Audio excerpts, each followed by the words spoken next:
So hello everyone. In this video you will learn how can you download Mozilla Firefox.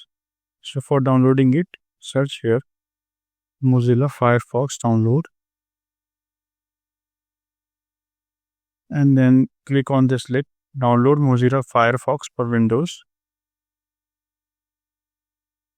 and then click on download now. So the Firefox installer is installed. Now double click it.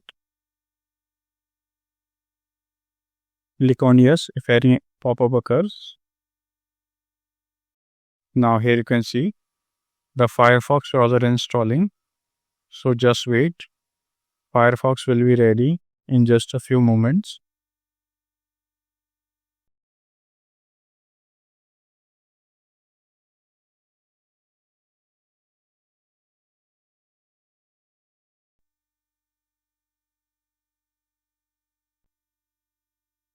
So now you can see the Firefox has been launched.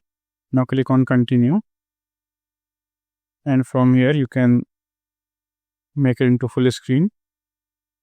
And now you can start browsing into Firefox.